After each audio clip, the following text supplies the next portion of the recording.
Hi, Professor Clayette. I'm Kathy, and I'm here with Lindsay, Alex, and Rico, and this is our Services Marketing final project. For our final project, the four of us decided to go to the dining room at the Nittany Lion Inn, the Corn Room, Champs Downtown, and Herwig's Austrian Bistro. While we were at these four restaurants, we were looking at four different service gaps.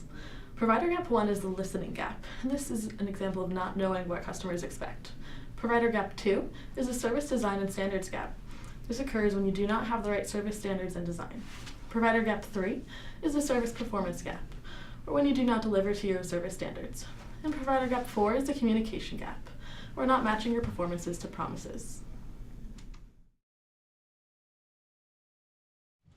So one of the first restaurants we got the opportunity to go to was Champs Downtown. Champs is a bar and restaurant located on Allen Street, and it's relatively new for a lot of Penn Staters, and it's one of our favorite places actually. So just to touch on two of the gaps that they actually do a really nice job on is the first gap, which is the listening gap, and our second gap, the service designs and standards gap. Just to really highlight first, their service-scape at Champs is absolutely amazing. So if you're not familiar, it's broken onto two levels. The basement is kind of like an arcade game feel, and then upstairs is the full bar and restaurant. They do an excellent job. They really cater to a lot of different customers and have a lot of opportunities to engage customers that have different expectations. Their restaurant and their bar is extremely efficient. There's a quick turnaround. We experience a really quick turnaround for both drinks and food. And last, everything they do is just very customer driven in their service design. I think they really took every opportunity to do this. So there's a large selection of drinks, a lot of games and variety there, and a diverse food menu. For primary causes for that gap, first, Champs actually closed for a few months after it had opened, and I think it really allowed for the opportunity to evaluate what customers wanted to expect, and it created a better customer expectation, and they were able to focus on that, and they took additional customer feedback. I think they analyzed the expectations of specifically college students, since that is their primary customer service that they're trying to cater to. One of the gaps that we did experience that was somewhat poor and could definitely be focused on more is the communication gap. So I had ordered a drink that I presumed was to be on happy hour because we were there during happy hour, but at the end when I received my check and asked the waitress, it actually wasn't. It's very difficult that they don't have a really external facing menu for this, so people don't understand. It's the same thing for the dinner specials. So every night Champs does have dinner specials, which you'll get to see on the next slide. But I didn't really know that, and so none of us really had the opportunity to partake in any of those specials. And then just going back to gap 2, one thing that they could definitely improve on for this gap is customers having a difficulty getting their drinks at the bar. So if you look in the picture here, which you can't quite see, but the chairs here block their way to the bar, so if you're sitting there, it's easy to order, but those coming to it can't do so. Again, going back to primary causes, the chairs were in the way, communication, so there's kind of misrepresented marketing and needed clarification for those happy hours. There was a lack of signage when you enter, so a lot of times when you come into a restaurant, there is signage with the menu items and their specials. That wasn't there. So those are definitely things we can improve upon. So those are some of our recommendations, like I said. First, Champs has a great opportunity to increase their social media. They are college students. We're always on Twitter and Facebook and Instagram. Champs should really take the opportunity to advertise those heavily. Do that for both happy hour and the menu. They need increased signage at the front, like I mentioned earlier. So having a sign for individuals that might not have checked social media so they know what the specials are for the day, and ensuring that they're communicating with their employees and their wait staff to say that, hey, you really need to inform them or inform the customers when you come in. And then last is just at the service design, they could really take away a section of the stools that are located at the bar and make that kind of like a drink ordering place where students and individuals can go up and order their drink without getting in the way of those sitting at the bar and trying to enjoy their experience.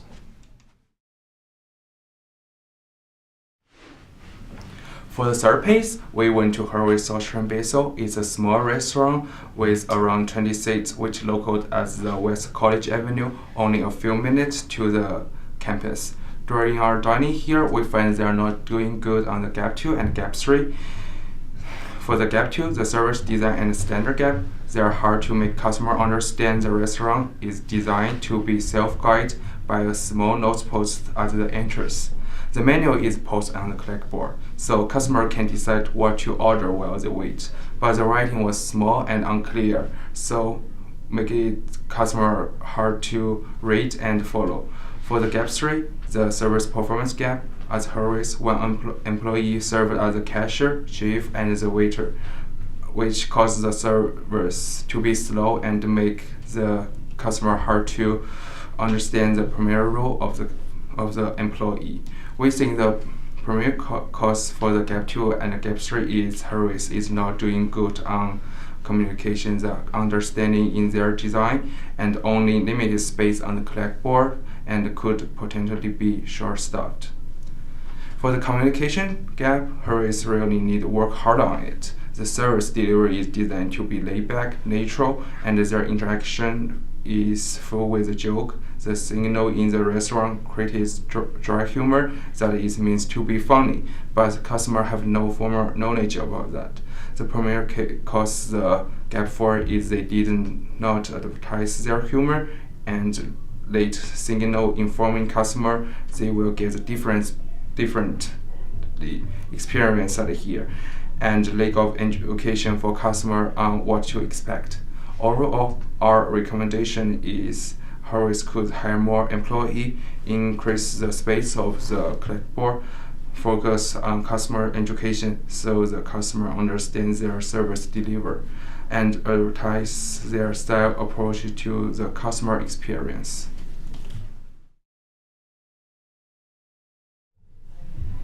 One of the restaurants that the four of us visited was the Corner Room. The Corner Room is located on the corner of College Avenue and Allen Street, and it is known for being one of the most traditional restaurants in downtown State College. One of the gaps that we felt that the Corner Room did well was Gap 1, which is the listening gap. The menu has a wide selection of diner-type foods and classic foods, ensuring that there is something on the menu for everyone to enjoy, and the menu items are reasonably priced, which attracts a lot of college-age students. We feel that a cause for this gap would be evidence of upward communication. Since the Corner Room has been in business since 1926, service staff has had an opportunity to collect and gather customer feedback and forward this feedback onto management, who has then shown that they have taken this into consideration by providing popular menu items and keeping the prices of the menu items reasonable. A gap where we feel that the Corner Room needs improvement on would be Gap 2, which is the service design and standards gap. The flooring and the carpeting of the Corner Room are old, so it makes the restaurant appear dirtier than it might be. Some of the seats on the booths have holes and are attempted to be mended by covering these holes with duct tape. And the only bathroom available to diners would be outside and upstairs in the Allen Street Grill, meaning that the Corner Room does not have a bathroom inside of the restaurant. We believe that there are two causes for these gaps, the first being poor service design. The flooring and the carpeting of this restaurant is old, and the floors look unkempt because of this, and there's also lack of consideration for customers, since the customer would need to leave the restaurant in order to use the bathroom. We also believe that inappropriate physical evidence and servicescape is another cause for this gap. The ambience of this restaurant would suggest to customers that it is a more upscale restaurant with a finer dining experience available, but the physical menu and the food itself do not line up with these expectations. Our recommendations for the Corner Room would be to update the restaurant. The Corner Room would still be able to keep its traditional feel even with new flooring and new booth seats, and renovating the restaurant would allow the Corner Room to implement a bathroom in one of the dining rooms. We also suggest that the Corner Room utilize internal and external marketing to give guests a better understanding of the type of restaurant that the Corner Room is, so that these expectations fall in line to what the Corner Room truly is. The final restaurant that we went to was the dining room at the Nittany Lion Inn. There were two gaps that we experienced here. The first gap was the listening gap, or not knowing what customers expect. At the dining room, historically, the Seafair buffet is served on the Fridays before football games. Despite a very strong following, this buffet was removed in order to reduce food cost and was switched to an entirely separate buffet. As a result, a large volume of guests indicated disappointment and said that they would stay and dine elsewhere next year. When making this change, the dining room failed to consider guest needs and only considered internal desires. Behind me, you'll see several examples of different online reviews that highlight the importance of the seafood buffet to certain guests' stay and experience at the Nittany Lion Inn. I believe that there are two main causes to this gap existing. The first is a lack of customer research. Before this change was made, no effort was made by management to discover customer sentiment. This is especially surprising when you consider that plenty of data was available online and accessible for free, yet it was still not taken into consideration. The second gap is the lack of upward communication. Many line-level employees discussed concerns related to the change before it was put in place, something that I'm aware of as a server in this restaurant. Servers do have strong relationships with many consistent guests there and had insight to a possible problem. However, culture does not encourage line-level employees to convey their thoughts to management. Therefore, this useful information was missed. The next gap experienced was Gap 4, the communications gap. We're not matching performance to promises. Despite the fact that many guests come to the dining room specifically for this seafood buffet, guests were never notified of the adjustment that was made when their reservations were made. When the dining room seafood buffet is Googled, they actually could still find active links to a page advertising that the Seafair buffet was available the Friday before home football games. This created an expectation for one experience, while a completely separate one was actually delivered. And behind me you can see the actual active page that is still available. Again, I believe that there are two primary causes. The first is ineffective management of customer expectations. The Nittany Lion Inn failed to educate guests regarding the changes in their services. Second of all, there is a lack of integrated marketing communications. The continued presence of the Seafair online marketing page is an example of inappropriate external communication that contradicts other elements of their marketing plan. There's a failure of interactive marketing as well, as the hosts were not communicating complete information to guests as they were taking reservations. We have several recommendations for the Nittany Lion Inn to close these two gaps. First, we believe that management should consider bringing back crucial elements of the former buffet. If they choose not to, they should examine the potential costs associated with the decision, which may not just only be a lack of business in the dining room, but also throughout the hotel.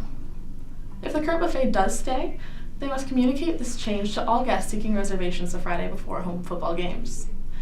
Guests are required to call the dining room in order to make the reservations, so they have the perfect opportunity to educate their customer base and set very clear expectations. Additionally, they must immediately remove the web page advertising the Seafair buffet. Finally, they should encourage line-level employees to communicate more consistently with management so that they have a better idea of what customer expectations and desires are. So last, we're just going to kind of summarize our key takeaways after going to the 4 restaurants and experiencing all the gaps that we did.